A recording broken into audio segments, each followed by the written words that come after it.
Kali ni kita akan buatkan resepi marshmallow. Marshmallow yang confirm halal.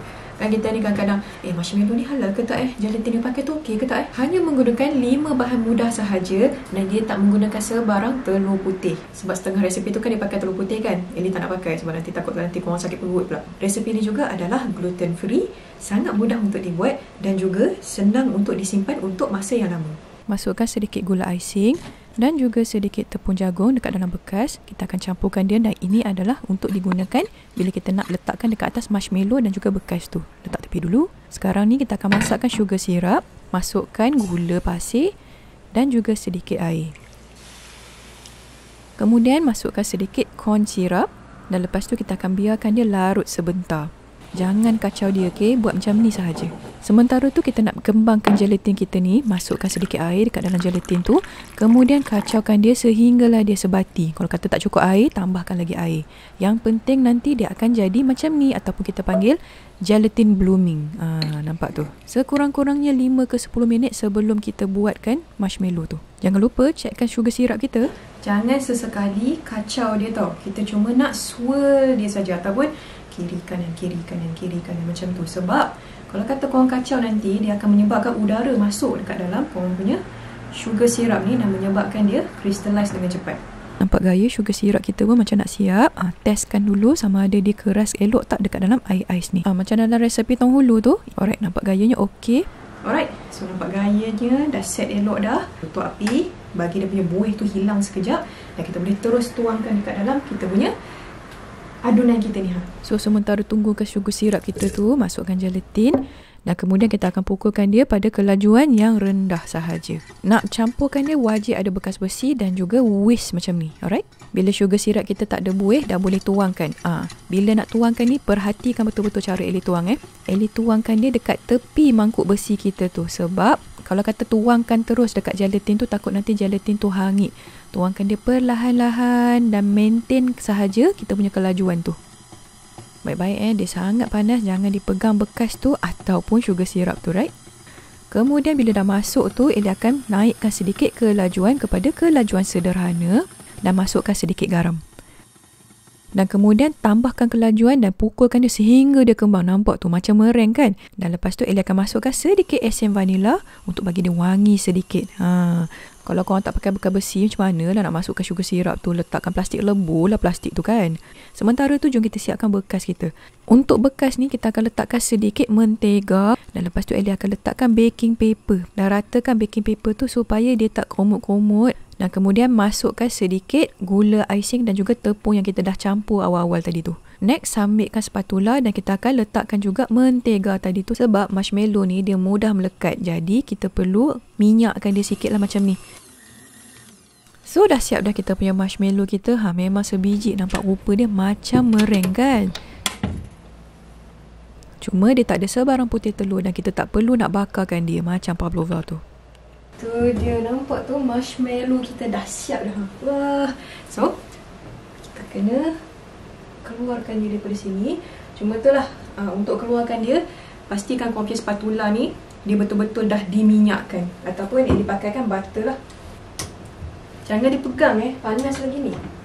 Rasanya lah sebab tadi tu dipegang sikit tu panas lagi rupanya. So sekarang ni nampak tu.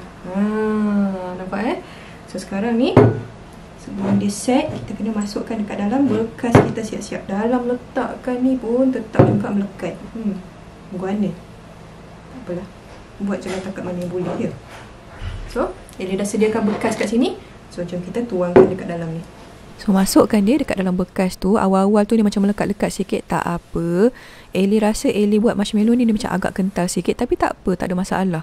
Korang kena scrapekan dia perlahan-lahan dan lepas tu cuba ratakan dia. Tapi Eli lepas tu pakaikan sudu yang telah diminyakkan dengan mentega sebab lagi senang. Nampak tu macam tu. Kalau guna spatula tu dia macam melekit-lekit, geram pula aku. So ratakan dia sehinggalah ke hujung sebab marshmallow ni kita tak perlu nak bakarkan dia. Kita cuma nak bagi dia rest ataupun bagi dia rehat dan dia akan mengikut bentuk bekas yang kita gunakan tu. Macam contohnya Eli buat bentuk empat segi ni, nanti dia akan bentuk empat segi lah. Right? Dan kemudian letakkan lagi adunan gula icing dan juga tepung jagung kita tu supaya dia menyerap sebarang kelembapan. So marshmallow kita pun dah hampir siap dah. So sekarang ni apa yang nak tinggal nak buat sahaja. Asyik lagi. Belum lagi. Mantap. Esok. So apa yang kita kena buat sekarang ni adalah untuk memastikan marshmallow kita ni betul-betul set. Nak bagi dia betul-betul elok, terbentuk, comel apa semua tu, kita kena pastikan bagi dia rehat ataupun biar saja macam ni selama 6 jam ataupun semalaman. So Ellie akan biarkan dia semalaman sebab penat hari ni aku. Macam resepi aku buat hari ni. So nak rehat, esoklah pula kita jumpa ya. So Ellie akan biarkan dia dekat sini saja, dekat dalam oven ni. Bukan masak letak je dalam tu. So jumpa esok. Alright, dah keesokan harinya. Jom kita tengoklah apa khabar lah marshmallow kita tu. Wah, alright. So, dah semalaman dah Nampak tu, elok saja set dia tu So, kita akan angkatkan daripada bekas ni.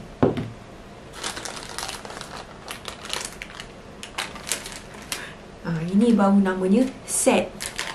Tengok tu, elok saja ikut bentuk daripada bekas ni. Itu yang kita nak. So, jom kita terbalikkan dia dan potonglah. Sebab itulah penting untuk kita letakkan gula icing dan juga tepung jagung tu. Sebab kalau kata korang tak letak, dia akan mudah melekat. Dan untuk baking paper tu pula adalah untuk memastikan dia betul-betul mudah untuk tanggal. Macam ni. Poink, poink, poink. Cute ni. Nampak tu, elok je set kita punya marshmallow tu.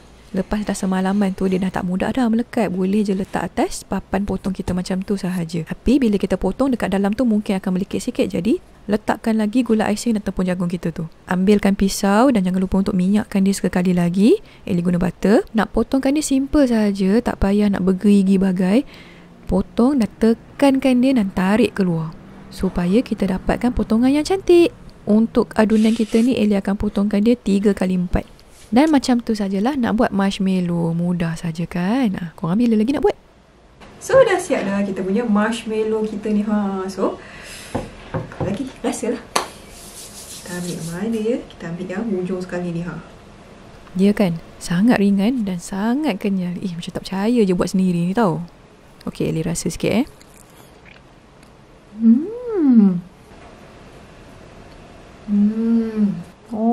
lembut lah. Lepas tu rasa masin-masin sikit daripada garam tu. Manis tu tak payah cakap lah. Marshmallow ni selalunya orang tak makan macam ni. Dia selalunya dia makan dengan sesuatu tau. Macam contohnya yang paling senang sekali adalah s'mores lah. Bila korang ambilkan biskut dan juga kepilkan antara marshmallow tu. Selain daripada tu diletakkan dekat dessert, macam cookies, brownies dan juga dekat dalam minuman. Macam contohnya hot chocolate ke, selalunya orang pakai lah. Tapi itulah, marshmallow ni kalau kata korang makan tak manis, bukan marshmallow lah tu. Macam plush toy pula kan, stress ball. Kau tahu stress ball? Daripada kau beli stress ball tu, kau pakai je ni stress ball, lepas kau makan, hilang stress tu. So lepas ni, jangan habiskan semua ni, simpan saja dekat dalam bekas yang kedap udara.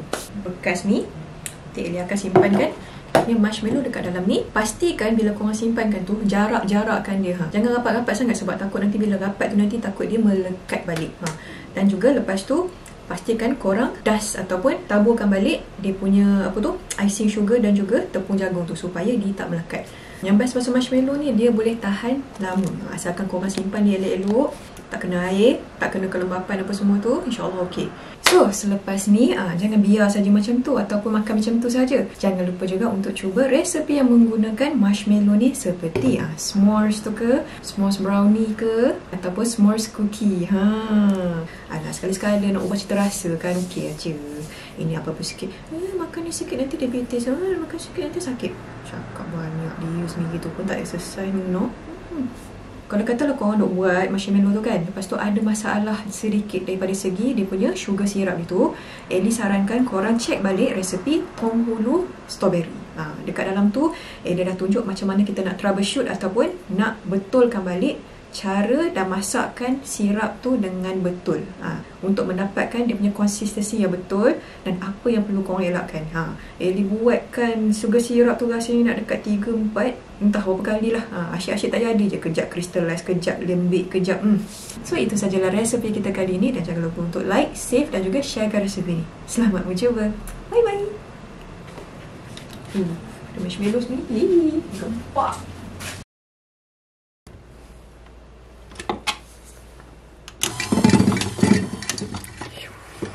dia tak tutup. Keluarkan ni. Ketuk-ketuk pula bunyi dia.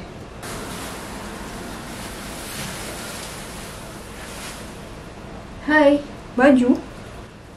Saya tengah buat marshmallow. Marshmallow fluffs. So, kita punya marshmallow ni pun dah siap. Tapi, tak adalah siap habis lagi. Apa benda aku cakap ni? Resepi ni sangat-sangatlah mudah. Kita cuma menggunakan 5 bahan mudah sahaja. Orang tak makan macam ni. Dia sama ada makan kan dengan macam contohnya hot coffee tu ke? Hot coffee pula dah.